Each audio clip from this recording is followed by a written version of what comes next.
Deuxième et dernière partie de l'enquête de Pierre Joly sur le sinistre Abbé Pierre. Hélas, nous n'avons pas pu enregistrer cette vidéo plus tôt, car les aléas de la vie ont fait que, nous n'étions pas disponibles pour cela.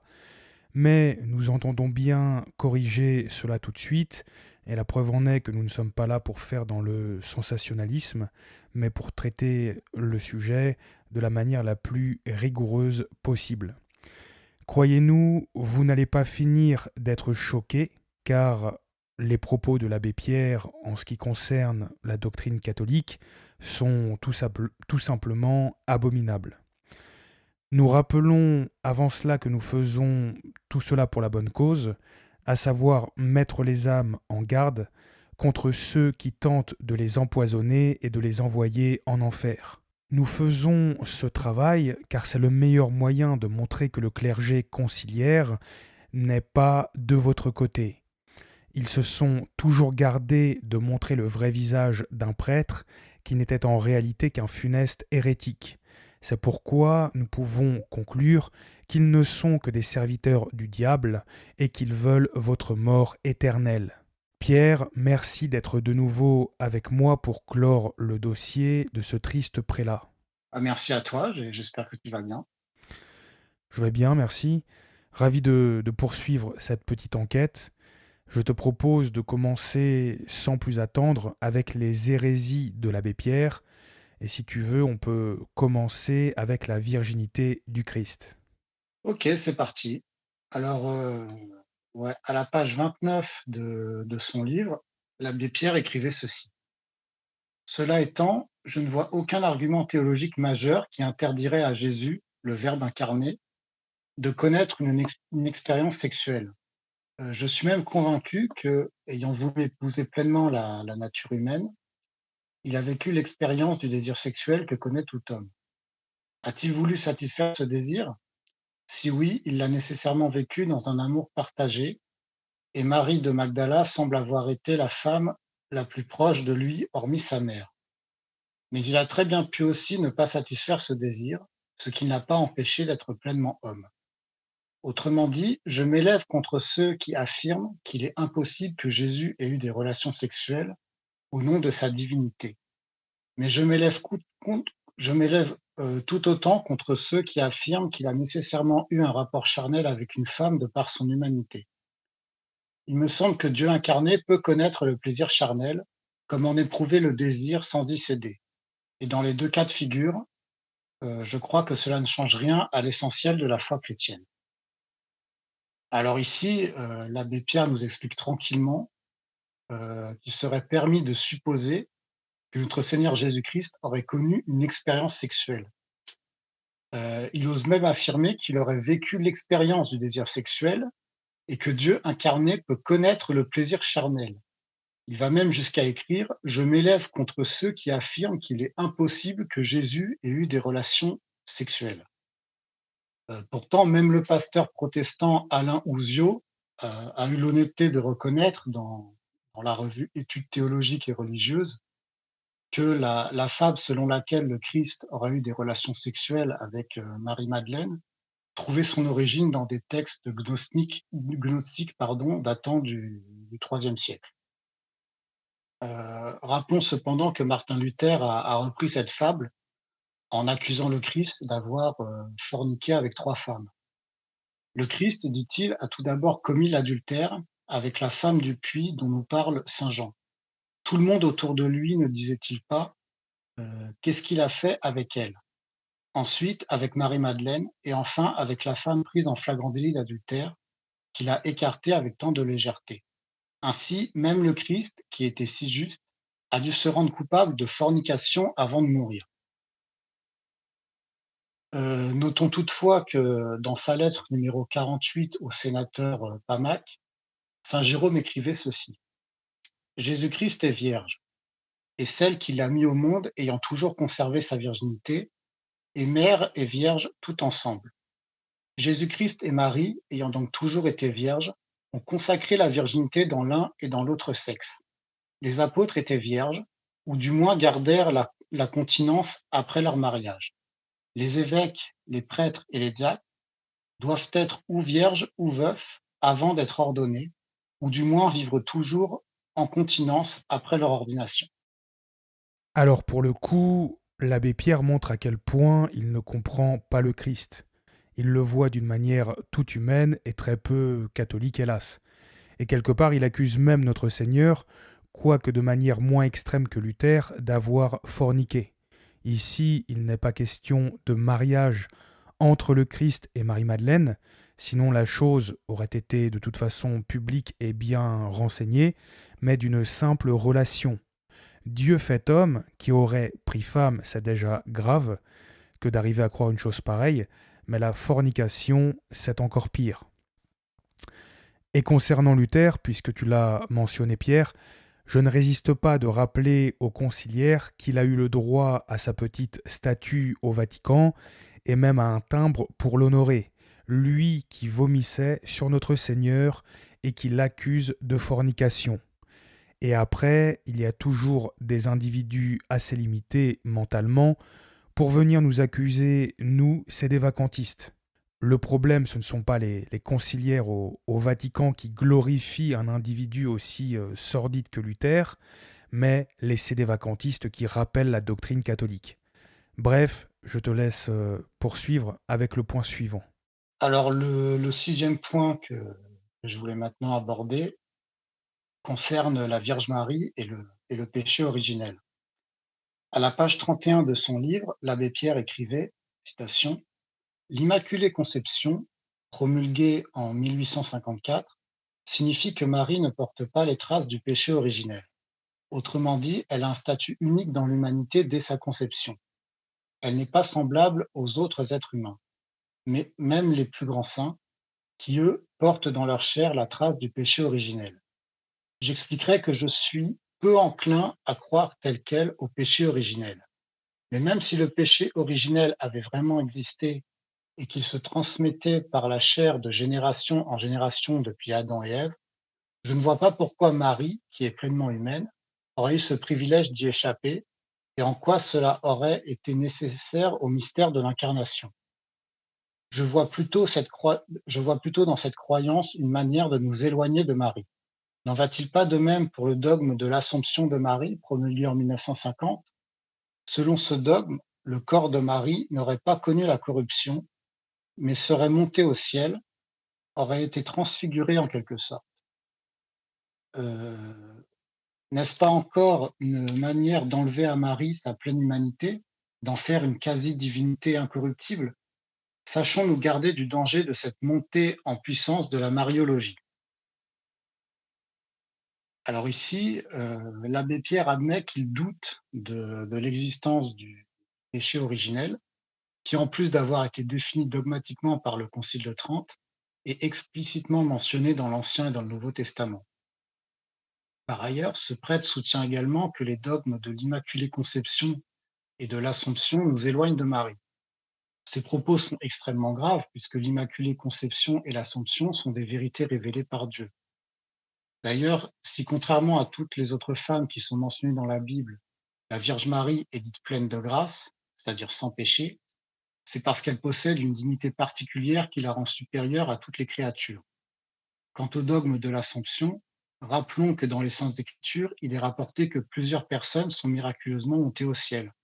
C'est par exemple le cas d'Enoch et Élie et même de notre Seigneur Jésus-Christ. Du coup, on ne voit pas pourquoi la Vierge Marie n'aurait pas bénéficié du même privilège. Alors Pierre, si tu me permets, j'aimerais également rebondir sur deux choses. La première est que l'abbé Pierre nous dit ici: je suis peu enclin à croire tel quel au péché originel, et je vois plutôt dans cette croyance, en parlant de l'Immaculée Conception, une manière de nous éloigner de Marie. Alors je l'ai déjà mentionné dans la première partie, mais je tiens à insister dessus.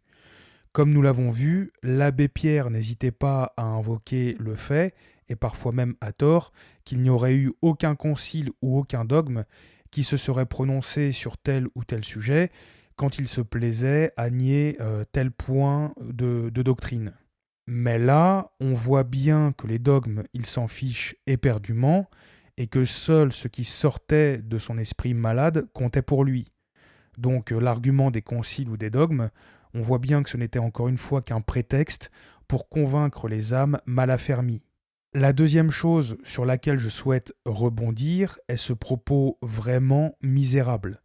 Sachons nous garder du danger de cette montée en puissance de la mariologie. Non seulement l'abbé Pierre s'attaque ici à la très sainte Vierge Marie, mais il insulte encore l'Église de Dieu en prétendant que celle-ci nous exposerait au danger de la mariolatrie. Il emploie le mot mariologie, mais c'est bien le mot mariolatrie qu'il aurait dû employer, puisqu'il disait juste avant, n'est-ce pas encore une manière d'enlever à Marie sa pleine humanité, d'en faire une quasi-divinité incorruptible. Mais quelle insulte!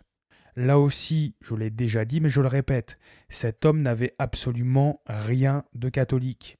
Et on voit bien qu'il nie le péché originel, qu'il incite les gens à s'éloigner de la Vierge Marie. Il a tout d'un protestant. Si tu le veux bien, Pierre, passons au point numéro 7. Alors, à la page 46 de son livre, l'abbé Pierre écrivait: «À travers l'histoire, l'Église a souvent montré un visage odieux, celui de la confusion des pouvoirs temporels et spirituels. Les papes sont devenus des rois, parfois plus puissants que les souverains des grands pays d'Europe, et les évêques des princes. Cette confusion s'est opérée au IVe siècle sous l'égide de l'empereur romain Constantin. En faisant du christianisme, jusqu'alors persécuté, la religion officielle de l'Empire romain, il lui a rendu un bien mauvais service. Jésus a insisté sur la nécessaire séparation des pouvoirs, rendez à César ce qui est à César et à Dieu ce qui est à Dieu, et il a refusé d'endosser les habits du chef politique que ses disciples attendaient. Les premiers chrétiens sont restés fidèles à cette règle de séparation du politique et du religieux que l'on appellera plus tard la laïcité.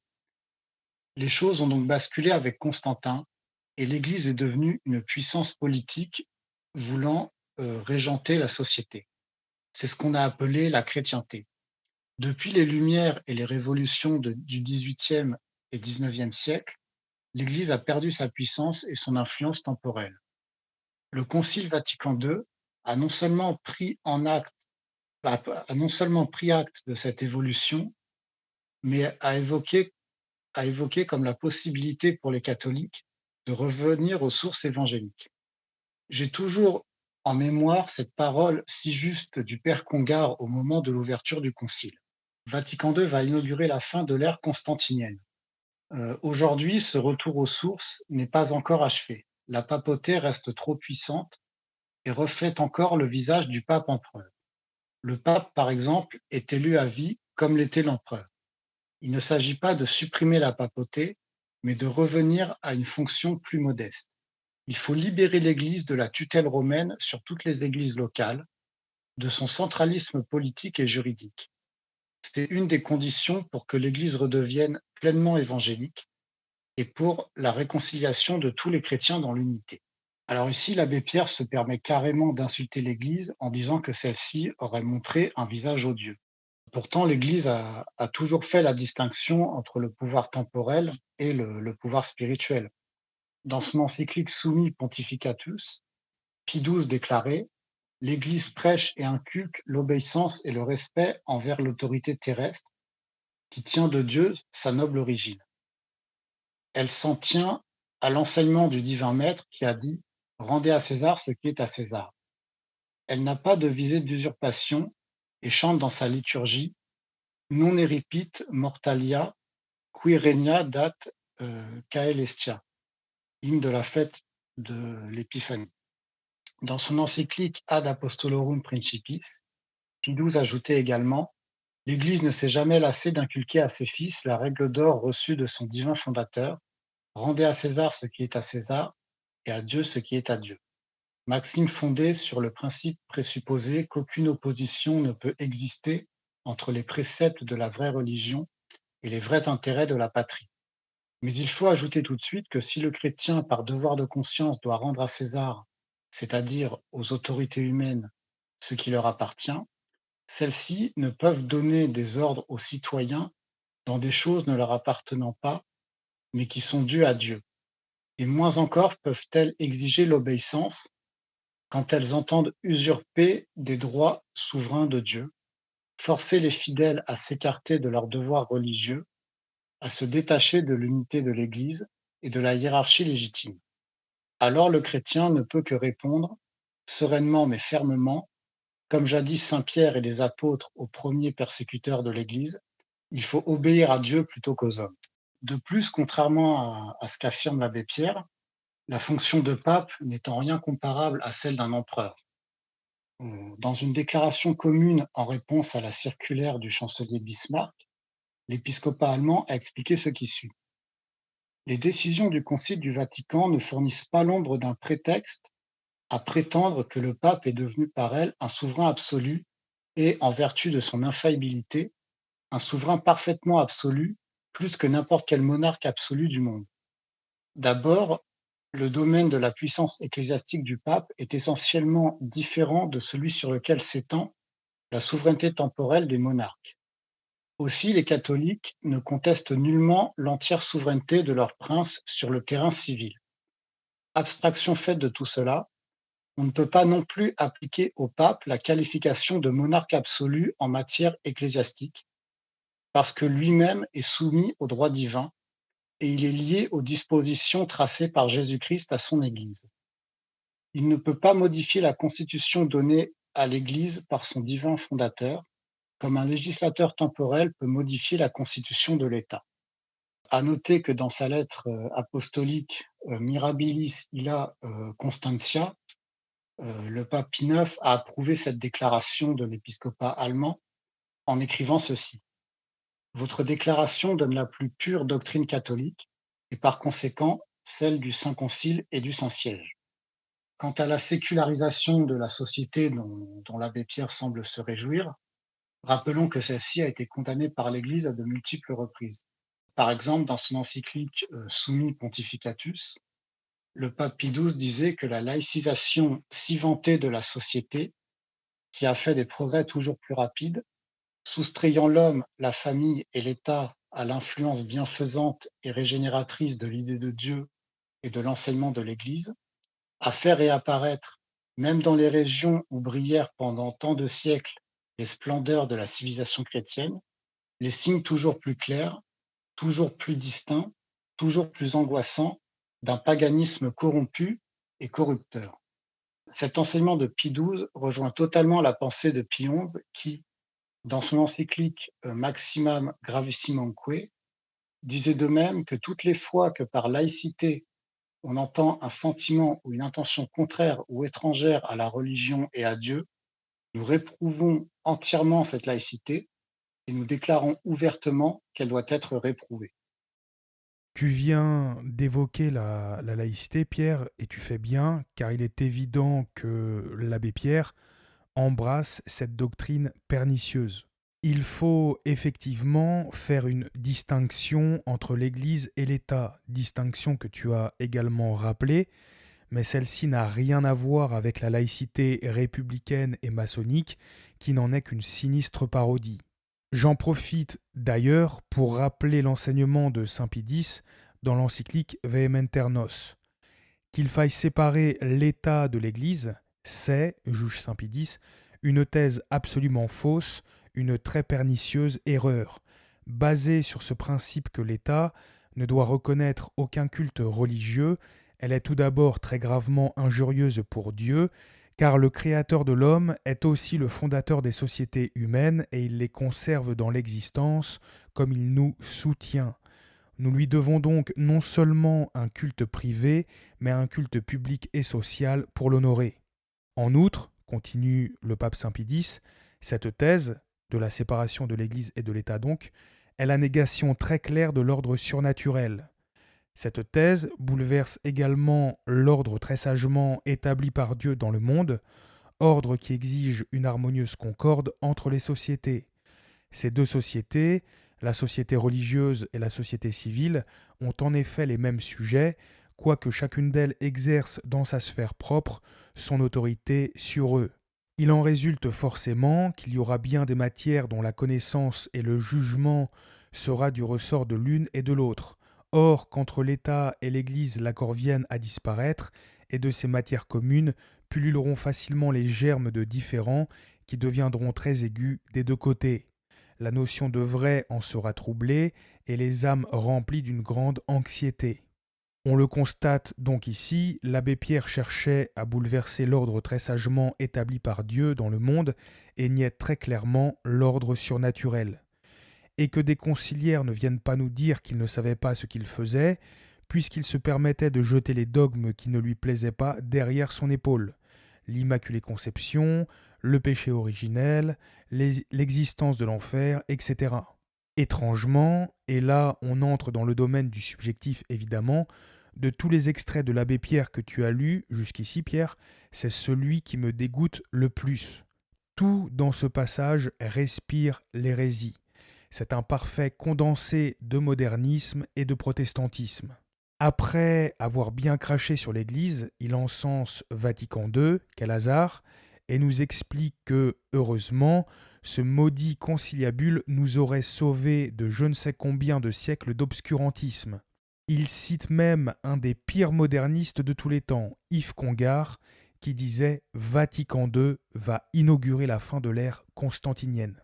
Mais c'est quoi l'ère constantinienne en fait? Il n'y a pas d'ère constantinienne. Cette expression, ce n'est qu'un langage codé de modernistes pour acter la fin de notre religion.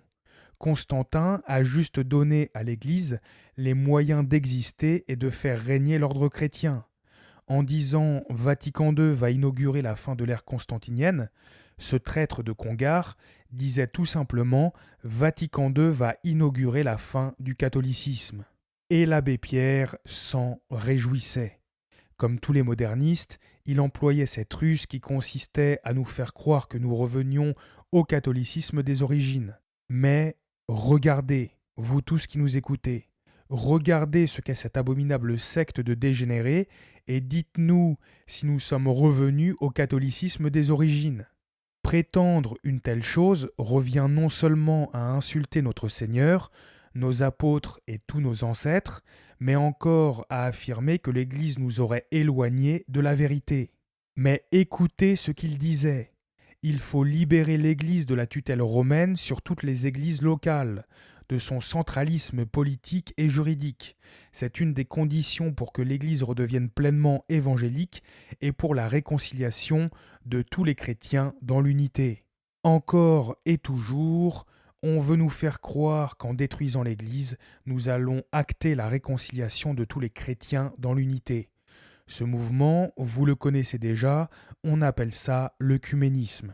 Et prétendre que la destruction du catholicisme serait une condition pour que l'Église redevienne pleinement évangélique n'est rien d'autre que de l'hypocrisie. Dans ce même passage, l'abbé Pierre nous explique qu'il faudrait que la papauté cesse d'être un office à vie. Mais cela n'a rien d'évangélique.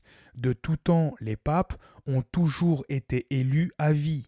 Donc, encore une fois, il invoque des prétextes qu'il ne respecte pas lui-même. Son seul but était de faire avancer son propre agenda. Comment cet homme osait-il se faire passer pour un catholique alors qu'il méprisait autant l'Église de Dieu? L'abbé Pierre avait si peu la foi qu'il voulait retourner l'Église sans dessus-dessous. Et encore, au risque de me répéter, au prétexte de réconcilier les chrétiens, comme si Rome était coupable de toutes les divisions. C'est l'équivalent religieux du super-vivre ensemble gauchiste, où finalement tout le monde il est beau, tout le monde il est gentil, sauf les vilains blancs qui sont responsables de tout. Là, ce ne sont pas seulement les vilains blancs, mais évidemment les vilains catholiques. Ce faux frère nous accusait d'ailleurs d'être responsable de la Shoah, c'est vous dire le niveau de satanisme chez cet homme. Ce sont nous, Hitler catholiques, qui avons commis la Shoah. Et quand ça a été fini, on l'a fait payer aux musulmans qui ne leur avaient rien fait. Pas un musulman n'avait participé à la Shoah, ni avait de responsabilité. Et on a trompé les Palestiniens en leur disant honteusement éloignez-vous pendant quelques mois et vous retrouverez vos terres. On leur a menti. Il y a là une souffrance dont on ne voit pas la fin. Mais si on en cherche l'origine du fait que la terre promise a été conquise. Lisons le livre de Josué. Conquise à coup de génocide. En quoi peut-on continuer à considérer terre promise une terre qui a été conquise ? Il aurait d'ailleurs bien fait de se taire avant, en bon traître qu'il était, de tout mettre sur le dos des catholiques, puisque le grand moufti de Jérusalem était du côté d'Hitler et qu'il a même aidé à constituer des troupes SS musulmanes. Chose qu'aucun gauchiste de la Doxa ne vous dira évidemment jamais. Adjamin al-Husseini, grand moufti de Jérusalem dans les années 20 et 30, ce qui faisait de lui le fonctionnaire arabe le plus puissant de la Palestine sous mandat britannique, était ouvertement antisémite et nazi compatible. D'abord, il semble qu'il aurait inspiré le massacre de 67 juifs à Hébron en 1929 en répandant de fausses rumeurs de meurtre de musulmans par des juifs. Dans les années 30, il obtient des financements nazis. Pendant la Seconde Guerre mondiale, c'est festival. Il fait installer une radio en Allemagne qui émet en arabe et sur les ondes de laquelle il appelle à, je cite, « tuer les juifs ou qu'on les trouve ». Il participe en 1943 à créer la 13e division Handschar, composée essentiellement de musulmans de Bosnie, et il s'est opposé au sauvetage de milliers d'enfants juifs que les nazis étaient pourtant disposés à envoyer en Palestine en échange de la libération de prisonniers de guerre allemands. Il s'est attaqué à absolument tout, même à la papauté, voulant la réduire pour qu'elle n'ait plus d'influence ou presque. Mais en réduisant l'influence de la papauté, c'est l'influence de toute l'Église qu'on réduit. Et en réduisant l'influence de l'Église, on réduit l'influence de Dieu sur la société. Et en réduisant l'influence de Dieu sur la société, on augmente inévitablement celle du diable. Oui, je le dis haut et fort, l'abbé Pierre était un suppôt du diable. Et le pire dans tout ça, c'est que malgré ses opinions hétérodoxes, certaines personnes cherchent à faire passer l'abbé Pierre pour un héros. À l'occasion du film qui sort sur l'abbé Pierre, allez le voir, hein. Déjà il y a un devoir de mémoire, parce que c'est l'abbé Pierre. Ensuite parce que ça fait partie de ces rares films, on se sent grandir humainement et spirituellement, on sort du cinéma et on se sent meilleur. Et 10 € pour faire du bien à son âme, en fait, c'est pas cher payé, hein. C'est bien joué. Les malheureux souffrent et regardent vers vous, et vous ne faites rien. C'est bien chapitré, il y a 3 chapitres, entre guillemets, il y a un début plus sentimental, poétique, un peu plus lent, une deuxième partie plus dans l'action, ça c'est le grand abbé Pierre, et puis ensuite une troisième partie plus lente, plus dans la méditation. C'est quand il est vieux, c'est pas mal fait du tout, avec un problème quand même que je note, l'aspect religieux est totalement mis de côté, mentionné mais à titre folklorique. On a presque l'impression à la fin de sa vie que l'abbé Pierre devient une sorte d'agnostique, ce qui est un peu dommage quand on pense par exemple qu'il a passé 10 ans de sa vie vers la fin de sa vie à l'abbaye Saint-Vendry, que Saint-Vendry c'est quand même un des hauts lieux du catholicisme français. On se dit que là il y a un loupé quand même. Bon bref, on va pas bouder notre plaisir, et moi je m'étais dit à l'occasion de ce film là en le voyant, si jamais l'abbé Pierre avait été mon père, quels auraient été ses conseils pour m'éduquer et pour réussir ma vie à la façon de l'abbé Pierre. Pourtant, le fait de risquer sa vie pour ses idées n'est pas en soi une preuve d'héroïsme. N'importe qui peut risquer sa vie pour n'importe quelle idéologie. Certains ont risqué leur vie pour le national-socialisme, d'autres pour le socialisme tout court, d'autres encore pour le judaïsme ou pour l'islam. Est-ce que ces gens-là, pour autant, sont des héros ? D'ailleurs, on n'est pas très étonné de constater que le discours de l'abbé Pierre séduit surtout les gens de gauche. Parce que l'hiver est extrêmement rigoureux et le Parlement va débloquer des fonds extraordinaires, et il va y avoir tout à coup un tel afflux d'argent, de notoriété, que l'abbé Pierre va pas savoir comment réagir, parce qu'il a du mal à organiser, il y a du stress, et donc en fait il va prendre des amphétamines, il va dormir 2-3 heures par nuit, et il va se droguer pendant plusieurs mois jusqu'à l'épuisement total de son corps, qui va mal réagir avec des abcès dentaires épouvantables, ce qui fait qu'à la fin, il va devoir être hospitalisé, une vingtaine d'opérations successives, interné. À un moment donné, on a cru qu'il avait perdu, qu'il était devenu fou. Et donc ça, il y a une leçon de vie, c'est-à-dire comment est-ce qu'on peut apprendre à gérer son personnage. Parce que l'abbé Pierre a été un des premiers influenceurs, et il se donnait les moyens. Il bossait d'arrache-pied, il faisait attention à sa figure, donc il avait toujours son petit béret, parce qu'il avait compris que les journalistes avaient besoin d'archétypes. Il travaillait sa rhétorique et le sens de la formule. Il avait vraiment une posture. C'est une manière de faire de l'évangélisation. D'autant plus que ce même Paul Adrien, dont nous avons vu un extrait, reconnaissait lui-même que pour tenir, l'abbé Pierre avait été jusqu'à se droguer aux amphétamines. Il a été tellement loin qu'il a dû subir une vingtaine d'opérations et a dû être hospitalisé 1 an et demi. Quelles qu'eussent été ses intentions, le procédé reste profondément malsain et témoigne d'une démarche qui ne saurait être inspirée de Dieu. Ceci dit, on va maintenant passer à la suite de cette enquête sur l'abbé Pierre. À la page 39 de son livre, l'abbé Pierre écrivait: «Sachons lire le récit de la Genèse comme un mythe. Le mythe porte autre chose que son dit. Il y a ce qu'il insinue. Il faut ainsi lire ces premiers chapitres de la Genèse de manière ontologique. Ils disent quelque chose de fondamental sur l'homme, mais n'ont aucun caractère historique. Je crois que le message contenu par ce récit mythique, c'est de montrer que l'être humain, tout être humain, et pas seulement les premiers hommes, a tendance à refuser de dépendre d'une autorité divine. Il veut être son propre maître. La Bible nous révèle à travers le langage du mythe une réalité profonde. Il y a eu des ruptures répétées entre l'homme et Dieu. En voulant s'autosuffire, l'homme se dérobe du Père et devient l'otage de lui-même. Il est libre de toute dépendance à l'égard du Père, mais devient par là même captif de lui-même. Il est prisonnier de son égoïsme, de ses passions, de ses pulsions. En voulant ne plus être le serviteur de l'Éternel, l'homme est devenu esclave de lui-même. Alors ici, en écrivant que le récit de la Genèse doit être considéré comme un mythe, l'abbé Pierre contredit encore l'enseignement de l'Église. En effet, dans une réponse datée du 30 juin 1909, la commission biblique a répondu à 2 questions sur le caractère historique des premiers chapitres du livre de la Genèse. Première question: les divers systèmes exégétiques qui ont été conçus pour exclure le sens littéral historique des 3 premiers chapitres du livre de la Genèse et qui ont été défendus sous l'apparence de la science, s'appuient-ils sur un fondement solide? Réponse: non.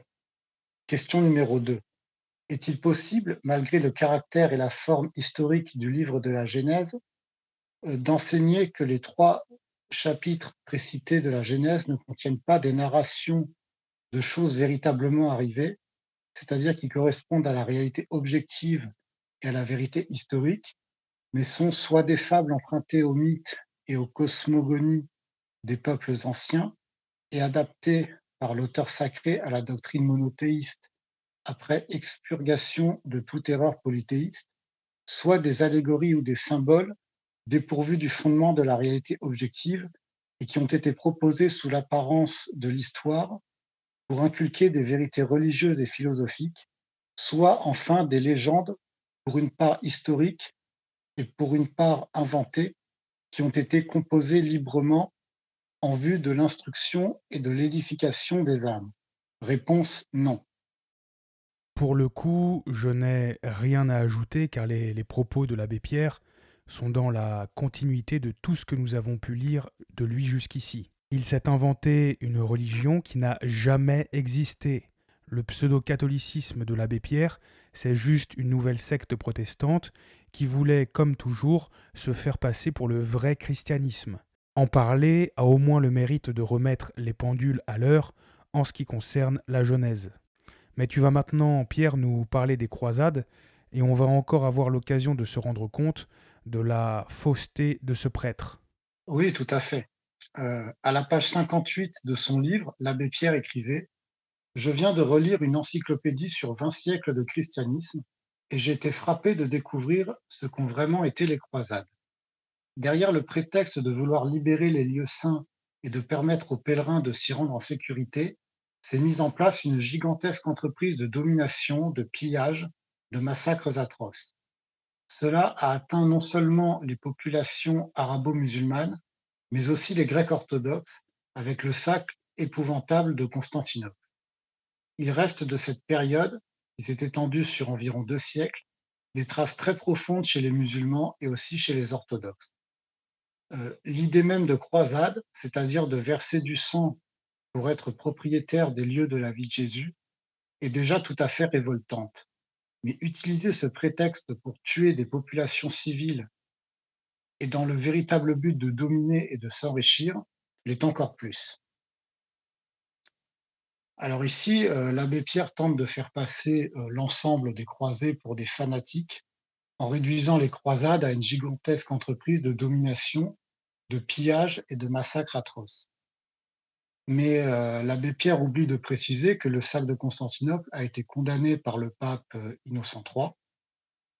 Il oublie également de mentionner les massacres commis par les Turcs seldjoukides entre, 1071 et 1078, ce qui a été la cause de la première croisade prêchée par le pape Urbain II lors du concile de Clermont en 1095.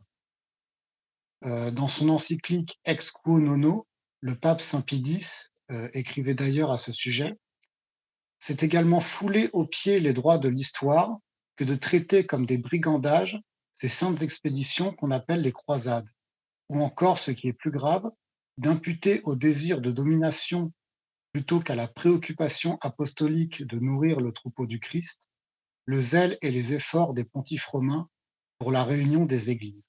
Fin de citation. D'ailleurs, à ce sujet, il y a une anecdote qu'il est important de préciser, c'est que dans la biographie qu'il a écrite sur Saint Louis, Guillaume de Saint-Patus précise que Saint Louis mettait justement un point d'honneur à épargner les femmes et les enfants lorsqu'il était au combat pendant la septième croisade. Donc ça contredit un peu la vision manichéenne de l'abbé Pierre, qui consiste à faire croire que tous les croisés étaient des brigands assoiffés de sang musulman, quoi.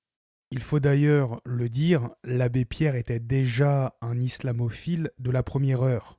À le lire, on croirait qu'il y avait les gentils musulmans d'un côté et les terribles barbares chrétiens de l'autre. En fait, tout est bien à ses yeux, sauf les catholiques. Mais pourquoi donc ne s'est-il pas fait mahométan ou hérétique s'il les aimait tant? Pourquoi être resté catholique en apparence alors qu'il crachait sur notre foi, nos mœurs et notre histoire? Et pour qui se prenait cet homme pour être capable de se croire plus vertueux que saint Bernard de Clairvaux, qui prêchait très clairement en faveur de la deuxième croisade, ou de saint Louis, qui a lui-même participé à plusieurs croisades? Et je ne parle même pas de nos papes qui les ont approuvées. L'idée même de la croisade, ce n'est pas de verser le sang pour se rendre propriétaire des lieux de la vie de Jésus, comme voudrait le faire croire l'abbé Pierre, qui ne comprenait rien. L'idée même de la croisade, c'est de se battre pour ce qui nous appartient, car la Terre Sainte appartient aux catholiques, et c'est refuser de laisser fouler aux pieds ce que notre histoire a de plus sacré, au profit de fanatiques islamiques qui cherchaient à nous écraser. Les chrétiens se faisaient massacrer, à commencer par les pèlerins inoffensifs. Voilà la vérité. Mais comme toujours, l'abbé Pierre suivait l'esprit du monde. Et que disait déjà de son temps l'esprit du monde en Occident? Les Blancs, faites-vous marcher dessus pour être des gens bien, sinon vous êtes de sales monstres racistes, etc. Voilà, tout est dit. Il y a encore une dernière chose dont j'aimerais parler, si tu le veux bien, c'est la question de l'évolutionnisme chez l'abbé Pierre. Bien sûr, je t'en prie. Alors, à la page 37 de son livre, l'abbé Pierre écrivait: «En parlant de cette question si importante du péché originel et de l'évolutionnisme, je voudrais rendre hommage à un homme, à la fois savant paléontologue et religieux jésuite, qui a joué au cours du XXe siècle un rôle déterminant pour réconcilier la vision chrétienne avec la théorie scientifique de l'évolution. Cet homme s'appelle Pierre Teilhard de Chardin. Il fut un ami cher. J'ai entendu parler de lui la première fois vers l'âge de 15 ans, alors qu'il rentrait d'un long séjour en Chine. Ensuite, juste après mon évasion à Alger, un ami m'a remis un cahier photocopié de son livre, Le milieu divin. Son œuvre, dès lors, ne m'a plus quitté. Je viens de la relire quasiment dans son intégralité et je suis toujours pétri d'admiration pour ce mélange de science, de foi et de mysticisme. Je l'ai rencontré pour la dernière fois peu avant sa mort. C'était à Saint-Germain-des-Prés, juste après la guerre. J'habitais un rez-de-chaussée entre les deux magots et la Flore. Tous les jeudis soirs, je faisais table ouverte. Un soir, j'ai reçu Teilhard avec deux grands philosophes chrétiens, l'orthodoxe Nicolas Berdyaev et le catholique Gabriel Marcel. Ce fut un total fiasco. Teilhard est décédé quelques semaines plus tard à New York, le jour de Pâques, comme il le souhaitait.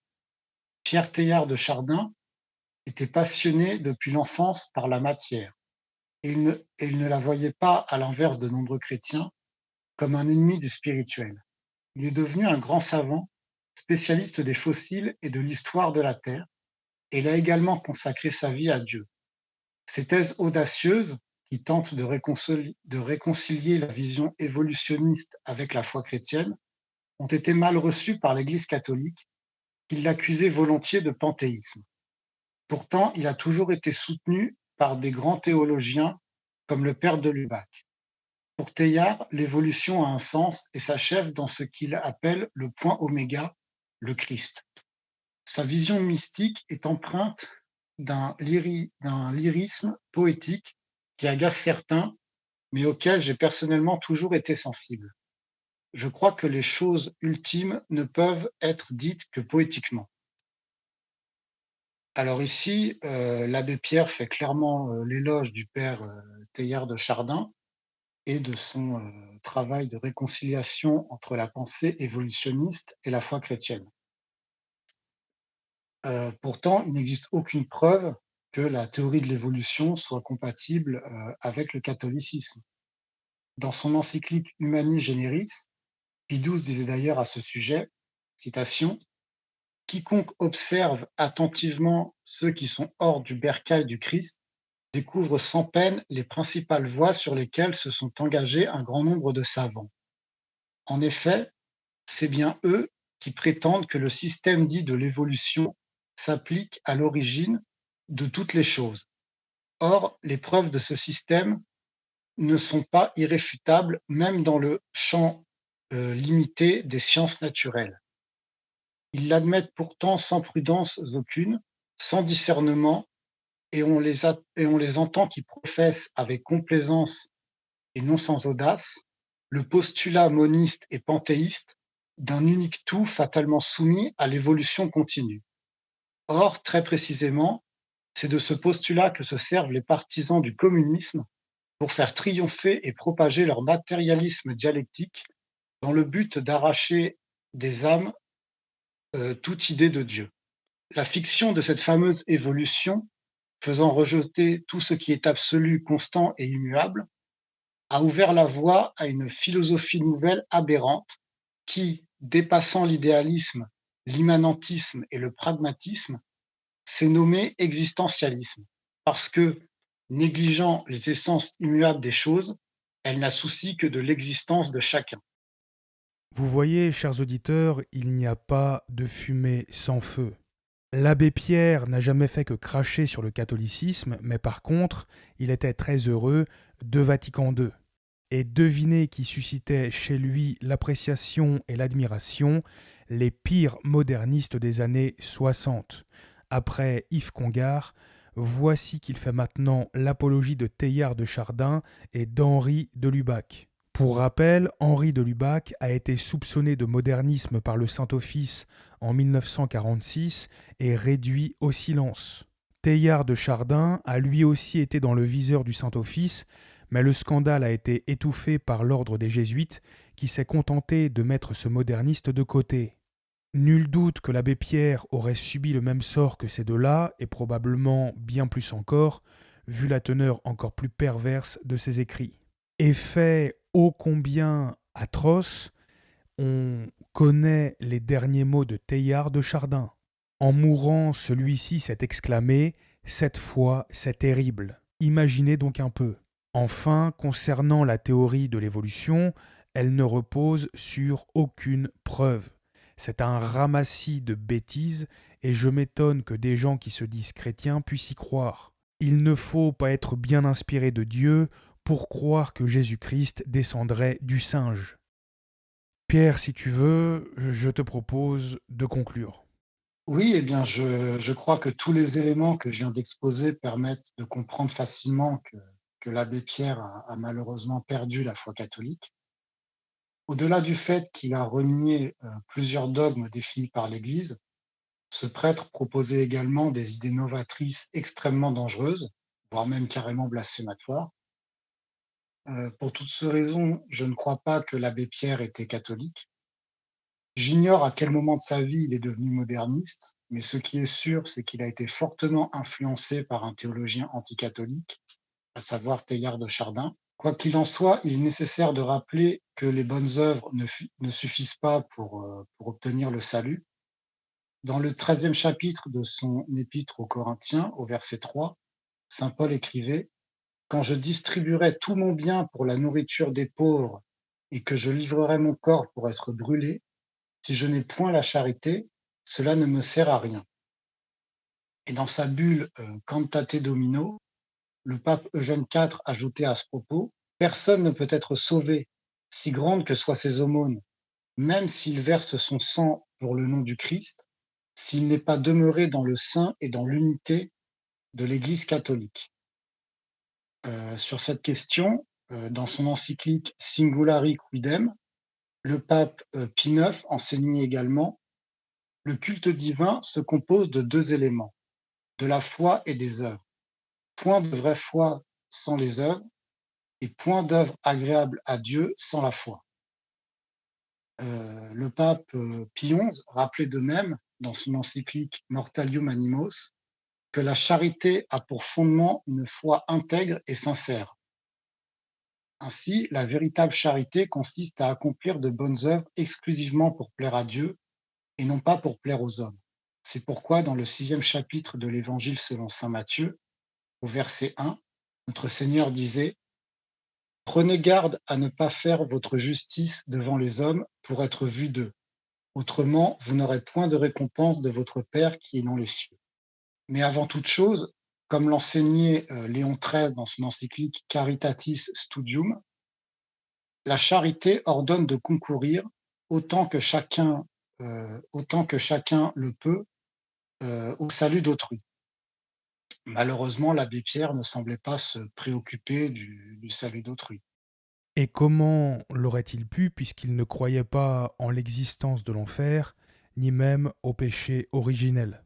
Pour ma part, je terminerai en disant que même si nous ne savons pas si l'abbé Pierre est coupable des faits d'abus qui lui sont reprochés, n'espérez rien de lui. Cet homme n'était pas de Dieu et il l'a abondamment prouvé. Il s'est attaqué à notre foi, rejetant tous les dogmes qui ne lui convenaient pas. Il s'est attaqué à la très sainte Vierge Marie, osant même parler du danger de la mariologie. Il souhaitait la destruction de la papauté, sous prétexte de libérer, disait-il, les églises locales de l'influence de Rome, etc. Il piétinait aussi nos mœurs, mariage gay, adoption possible d'enfants par des entre guillemets couples homosexuels, mariage des prêtres, ordination des femmes, etc. Il révisait notre histoire, faisant des catholiques les méchants et les musulmans ou les hérétiques les gentils. On l'a vu avec les croisades mais aussi la Shoah.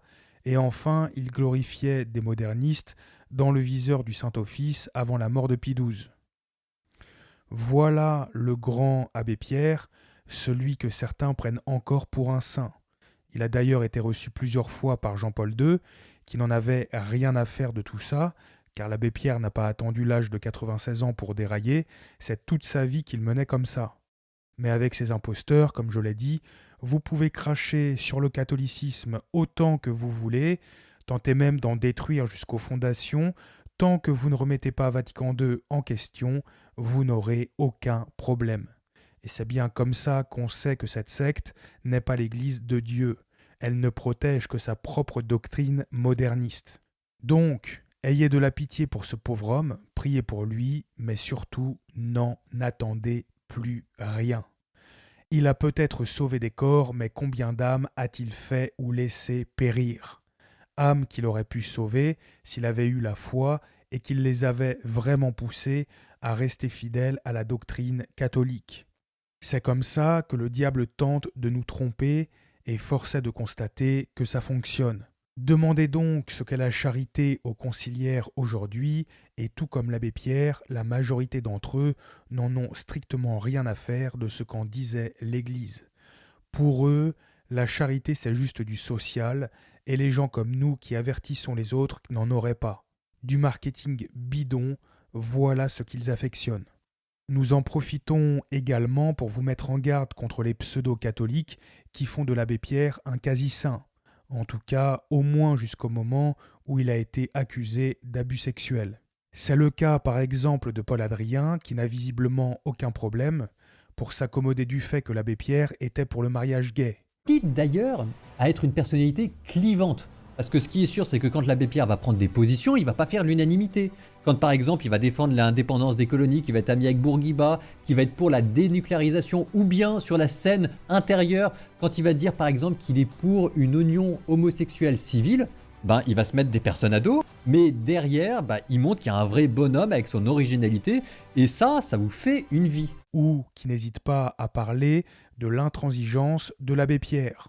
Alors le programme politique de l'abbé Pierre en 2 phrases, 2 citations, qui vous montrent l'intransigeance du bonhomme. 1. Le premier devoir d'un gouvernement, c'est de loger son peuple. Et 2. Ça c'est plus tard quand on aura retrouvé des armes cachées dans les fondations de l'Emmaüs au Nicaragua pour lutter contre les dictatures militaires, à l'insu de l'abbé Pierre. Répondant aux journalistes, il dit ceci: « J'ai toujours préféré combattre la pauvreté par des moyens pacifiques, mais je préfère encore la violence à la lâcheté. » Alors déjà, pour votre gouverne, cher Paul Adrien, le premier devoir d'un État, c'est de contribuer au salut des âmes, comme l'enseigne le magistère de l'Église. Mais à la limite, on va pas trop vous en demander, vu votre niveau de catholicité. Par contre, le coup de l'intransigeance, allez donc réviser votre sujet, parce que l'abbé Pierre n'avait rien d'intransigeant, quand il s'agissait de la vérité religieuse ou de la vertu. Et c'est ce même Paul Adrien qui parle d'intransigeance alors qu'il disait 2 secondes plus tôt que l'abbé Pierre était pour le mariage gay. Quand il va dire par exemple qu'il est pour une union homosexuelle civile, il va se mettre des personnes à dos, mais derrière, il montre qu'il y a un vrai bonhomme avec son originalité, et ça vous fait une vie. Alors le programme politique de l'abbé Pierre en 2 phrases, 2 citations, qui vous montrent l'intransigeance du bonhomme. Donc méfiez-vous de ce pseudo-dominicain en carton. Il y a encore un petit détail que j'aimerais aborder avec toi, Pierre, tant qu'à faire, au sujet du fondateur d'Emmaüs. C'est le mal qu'il a fait à la France en matière de politique. La vidéo est déjà assez longue, mais étant donné que c'est probablement la dernière fois que nous parlons de ce sinistre personnage, ajoutons encore quelques mots. Cet homme a vraiment été un instrument clé pour le diable, afin de faire monter la gauche. L'abbé Pierre disait lui-même que voter à droite, c'était être un monstre, à peu de choses près, ou un idiot. Il a même été jusqu'à insulter publiquement et à plusieurs reprises Jean-Marie Le Pen. Sur l'intolérance, par exemple, vous parlez de Jean-Marie Le Pen, et vous dites très clairement, vous lui dites « ta gueule ». Ah oui, C'est votre façon à vous de parler ? C'est une manière, il vaut mieux dire la vérité. C'est ce que je pense. Je pense que je ne juge pas l'homme. Là encore que Dieu juge, mais je pense que c'est une triste figure. Voter à gauche, c'était défendre la veuve et l'orphelin. Voter à droite, c'était remplir les poches du capitalisme. Quand vous votez à gauche, ça signifie que vous consentez à ce que les élus prennent plus d'impôts pour assumer par les pouvoirs publics la responsabilité d'empêcher de crever les plus petits, les plus faibles. Et si tu préfères voter, comme on dit, à droite, ça signifie, à moins que tu sois ou un inconscient ou un salaud, que tu t'engages dans ta conscience à donner spontanément à des organismes privés que tu choisiras le nécessaire pour que ces organismes privés viennent au secours de ceux qui vont crever. Pour lui, c'était aussi simple. On peut le dire, il a allègrement participé à l'immigration incontrôlée, à l'islamisation de notre pays et à la destruction de toute la morale chrétienne. Cet homme, même sans prendre en compte l'aspect religieux, a été sur le plan politique un véritable cancer pour la patrie. Très triste figure, et qui m'humilie, comme je pense que le peuple allemand est humilié, d'avoir suivi en si forte proportion dans les votes celui qui est devenu Hitler. Je pense qu'il n'est pas Hitler, je ne vais pas l'insulter, mais je pense qu'il est sur une voie, sur une pente, où si nous ne crions pas la vérité, ta gueule, et quand je l'entends dire d'une manière raciale son hostilité à l'accueil de tous les migrants qui arrive chez nous, mais je ne peux pas ne pas lui crier, mais monsieur, en 14, en 39, en 45, et quand il a fallu déblayer les ruines, tous ces Arabes auxquels vous reprochez d'être là, c'est pas eux qui nous ont occupés, on les a mobilisés, on les a requis, et ils nous ont aidés à débarrasser nos ruines et à prospérer. Bon, politiquement, hélas, pour le bien de leur pays, ils ont peine à se mettre dans les disciplines de la démocratie, mais je ne peux pas ne pas les aimer. Nous, on est là et on restera là. Que les gens le veuillent ou non, on est français, on est né en France, mais on reste africain, ma gueule, et on va rester. Je ne peux pas ne pas les aimer. Normal, Tahia Jazair, Tahia Jazair, wa tutri viva l'Algérie. Je ne peux pas ne pas les aimer. Les Arabes, ils étaient pas mal. Attends. Mais nous, on est là pour la carte vitale. La carte vitale. Je ne peux pas ne pas les aimer. Nique la France! Nique la France! Vive l'Algérie, ouais! Je ne peux pas ne pas les aimer. La France, ils nous ont colonisés. Aujourd'hui, c'est nous, on les colonisés. Je ne peux pas ne pas les aimer. Voilà, nique la France! Voilà, nique la France, les gars, venez on y va, voilà, venez on y va! Je ne peux pas ne pas les aimer. Nique la France, ya Zebbi, la France c'est aux Arabes, la France c'est aux Arabes, mon pote. Chouf, Denia Mneika. Je ne peux pas ne pas les aimer. Ah, vive les Marocains et nique les Français! Je ne peux pas ne pas les aimer. Tout le bien qu'il a fait n'a finalement été qu'un cheval de Troie pour mieux laminer de fond en comble tout ce que nos ancêtres avaient construit. Je le dis clairement, autant après la première partie j'avais de la pitié pour lui, autant après celle-ci j'éprouve au moins autant de dégoût à son encontre. Ouais, c'est vrai que l'abbé Pierre avait clairement, comment dire, un esprit gauchiste. Pourtant, dans un de ses ouvrages, il feignait de ne pas comprendre ce que signifiait être de gauche. Mais sur ce coup-là, il prenait vraiment les gens pour des abrutis, parce qu'en réalité, il y a très peu de différence entre son discours et celui de monsieur Jacques Gaillot, par Et exemple. si vous voulez savoir ce qu'aurait pu être l'abbé Pierre s'il avait été catholique, eh bien je vous suggère de vous intéresser à la vie de Charles de Foucault, un homme qui était capable d'une véritable charité, sans pour autant transiger avec la foi ni les mœurs. Il saura, j'en suis certain, ouvrir les yeux de certains et les faire sortir de ce faux christianisme satanique dans lequel s'était malheureusement vautré l'abbé Pierre. Oui, et sur ce sujet, on peut d'ailleurs inviter nos auditeurs à commencer par lire la lettre du père Charles de Foucault à René Bazin. Ce texte n'est pas très politiquement correct, mais il est assez prophétique, notamment sur le sujet de l'islamisation de la France. J'aimerais aussi mentionner Saint Vincent de Paul, qui était finalement l'homme que l'abbé Pierre incarnait aux yeux de certains.